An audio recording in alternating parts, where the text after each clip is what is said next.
Kisah Nabi Muhammad SAW. Taubatnya Hindun binti Utbah, wanita pemakan hati Hamzah. Kisah ini menceritakan tentang seorang sahabiah bernama Hindun binti Utbah yang membenci segala hal tentang Islam. Baginya, Islam adalah ajaran yang membawa perpecahan dan musibah bagi keluarganya. Namun ketika datang hidayah Allah Subhanahu wa Ta'ala, Hindun berubah 180 derajat menjadi wanita yang membela Islam sampai akhir hayatnya. Hindun lahir dari keturunan terhormat. Ayahnya, Utbah bin Robi'ah, salah satu pembesar kaum Quraisy. Sedangkan ibunya bernama Sofia binti Umayyah, adalah sosok wanita yang bijak dan cerdas. Hindun mewarisi kecerdasan dari ibunya. Selain cerdas, ia juga pemberani dan mahir dalam berkuda. Hindun pernah menikah 2 kali. Pernikahan pertamanya dengan Al-Faqih bin Al-Mughirah tidak berjalan lancar dan berujung pada perceraian. Kemudian Hindun dinikahi oleh Sakhr bin Harb atau yang lebih dikenal dengan Abu Sufyan. Selama hidup dengan Abu Sufyan, Hindun melahirkan beberapa anak. Salah satunya diberi nama Muawiyah bin Abu Sufyan. Kelak Muawiyah ini akan menjadi seorang khalifah pertama dari Bani Umayyah. Ada juga seorang putri yang diberi nama Romlah binti Abu Sufyan, yang kelak menjadi salah satu istri Nabi Muhammad SAW setelah wafatnya Khadijah. Setelah kekalahan kaum musyrik di Perang Badar, perangai Hindun yang awalnya baik berubah menjadi kebalikannya. Wahai Hindun, pasukan kita telah kalah di Perang Badar. Ayahmu, Hanzalah, dan saudara-saudaramu telah terbunuh. Siapa yang melakukannya? Yang aku dengar mereka meninggal di tangan Hamzah. Rasa dendam terhadap Hamzah mengubah Hindun menjadi wanita yang bengis dan membenci segala yang berhubungan dengannya, termasuk Islam. Hamzah, tunggu saja, aku akan membalaskan dendam keluargaku. Setahun lebih seminggu tepatnya, terjadi pertempuran di Gunung Uhud. Hindun tidak melewatkan kesempatan ini dan bergabung dengan barisan wanita musyrikin. Ia bertugas merawat pasukan yang terluka dan memberi semangat kepada pasukan yang kelelahan. Di tengah-tengah perang, Hindun melancarkan aksi balas dendamnya terhadap Hamzah melalui perantara seorang budak bernama Wahsy. Lihat sebelah sana, itu Hamzah! Nama Hindun sangat terkenal di kalangan kaum Quraisy dengan julukan Aqilatul Kitbah, yang artinya si pemakan hati. Peristiwa tersebut tidak akan dilupakan oleh mereka yang hidup pada masa Perang Uhud, di mana Hindun memakan hati milik Hamzah bin Abdul Muthalib. Namun sekarang, keadaan telah berubah. Kekuatan kaum muslim jauh lebih besar dari kaum musyrik. Pada tahun ke-8 Hijriah, tanggal 10 Ramadan, terjadi peristiwa fenomenal yang mengguncangkan kota Mekah. Peristiwa tersebut dikenal dengan sebutan Fathu Mekah atau penaklukan kota Mekah. Peristiwa ini terjadi dilatar belakangi oleh pengkhianatan yang dilakukan kaum musyrik dalam perjanjian Hudaybiyah. Abu Sufyan yang menjadi pemimpin utama kaum musyrik telah berkali-kali mendatangi Rasulullah di Madinah untuk meminta maaf, namun beliau tidak menanggapinya. Dalam kondisi terdesak, akhirnya Abu Sufyan menyatakan keislamannya. Kaum musyrik dan Hindun telah menunggu kedatangan Abu Sufyan, pemimpin mereka. Bagaimana hasilnya, wahai suamiku? Sudah waktunya kita menyerah. Muhammad datang membawa 10.000 pasukan. Apa? Sudah sejauh ini dan engkau mau menyerah begitu saja? Hindun kecewa mendengar keputusan suaminya. Apalagi Abu Sufyan mulai menunjukkan sikap yang aneh. Wahai penduduk Mekah, Muhammad sebentar lagi tiba bersama 10.000 pasukan. Kita tidak bisa melawan mereka dan lebih baik menyerah sekarang. Jika kalian ingin selamat, masuklah ke rumahku. Memangnya rumahmu muat menampung kami semua? Barang siapa yang masuk ke rumahnya, maka dia akan selamat. Dan barang siapa yang masuk masjid, maka dia akan selamat. Kaum musyrik Quraisy berhamburan menuju rumah masing-masing dan masjid mencari tempat berlindung. Apa maksudmu mengatakan hal tersebut, wahai suamiku? Sesungguhnya aku telah masuk Islam. Pulanglah ke rumah demi keselamatanmu. Aku tidak bisa percaya hal ini. Hindun terkejut dan kesal mendengar suaminya telah masuk Islam. Namun di dalam lubuk hatinya tersimpan ketakutan. Ia takut jika Nabi Muhammad menuntut balas atas kematian Hamzah tempo hari. Oh, bagaimana ini? Apa yang harus aku lakukan sekarang? Wahai Rasulullah, sesungguhnya kaum Quraisy hanya tinggal nama. Semuanya telah hancur dan menyerah.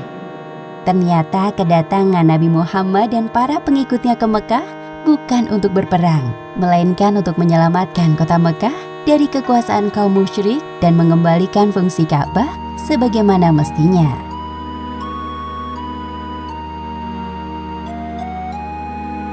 Ketika waktu sholat tiba, pasukan Islam yang jumlahnya ribuan melakukan sholat berjamaah di kota Mekah. Hindun yang melihat kekhusyuan kaum muslim dalam beribadah tiba-tiba terenyuh. Aku tidak pernah melihat hal seperti ini. Rasanya begitu damai. Keesokan harinya, Hindun mendekati suaminya. Wahai suamiku, aku ingin masuk Islam tanpa paksaan dari engkau atau siapapun. Subhanallah, aku sangat senang mendengarnya wahai istriku. Tapi apa yang mengubahmu secepat ini? Bukankah kemarin engkau mencelaku masuk Islam? Aku kagum dengan kaum muslim yang begitu tunduk dan rapi saat beribadah. Baru kali ini aku melihat kota Mekah penuh dengan ribuan orang yang rukuk dan bersujud. Tiba-tiba aku merasa terpanggil oleh Tuhan. Penduduk Mekah akhirnya menerima bahwa tidak ada jalan kebenaran selain Islam.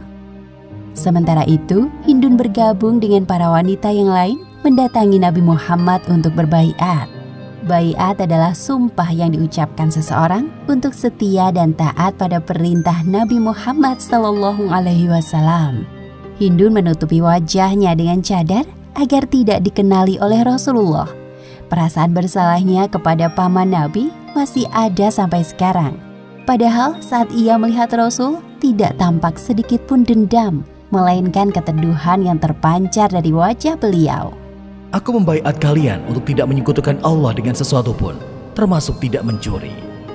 Hindun yang terkenal dengan kecerdasannya beberapa kali mengkritisi perkataan Rasulullah. Sesungguhnya Abu Sufyan adalah orang yang kikir. Bagaimana jika aku mengambil sedikit dari hartanya? Apa yang engkau ambil maka itu halal bagimu. Rasulullah tersenyum mendengar pertanyaan dari wanita bercadar tersebut dan langsung mengenali Hindun. Apakah engkau yang barusan berbicara, Hindun? Iya, aku Hindun. Ampuni kesalahanku dahulu, wahai Rasulullah. Dan tidak berzina. Adakah wanita merdeka yang berzina? Dan tidak membunuh anak-anak mereka. Kami mengasuh mereka sewaktu kecil, lalu kalian membunuh mereka setelah besar. Pada Perang Badar, anak laki-laki Abu Sufyan yang bernama Hanzalah terbunuh. Umar bin Khattab tertawa mendengar keluhan Hindun, sedangkan Nabi Muhammad hanya tersenyum dan melanjutkan baiatnya. Dan tidak berdusta. Demi Allah, kedustaan adalah perkara yang amat buruk, sementara engkau tidak menyuruh kami kecuali kepada petunjuk dan akhlak yang mulia. Dan tidak mendurhakaiku dalam perkara yang baik. Demi Allah, kami tidak akan duduk di tempat ini jika di dalam relung hati kami masih ada bisikan untuk mendurhakaimu. Sebagaimana yang disebutkan dalam Quran Surat Al-Mumtahanah ayat 12. Hai Nabi, apabila datang kepadamu perempuan-perempuan yang beriman untuk mengadakan janji setia, bahwa mereka tidak akan mempersekutukan sesuatu pun dengan Allah, tidak akan mencuri, tidak akan berzina, tidak akan membunuh anak-anaknya, tidak akan berbuat dusta yang mereka ada-adakan antara tangan dan kaki mereka, dan tidak akan mendurhakaimu dalam urusan yang baik, maka terimalah janji setia mereka dan mohonkanlah ampunan kepada Allah untuk mereka. Sesungguhnya Allah Maha Pengampun lagi Maha Penyayang. Sesampainya di rumah, Hindun dan Abu Sufyan merobohkan berhala yang mereka miliki. Bodohnya, dahulu kami terpercaya olehmu.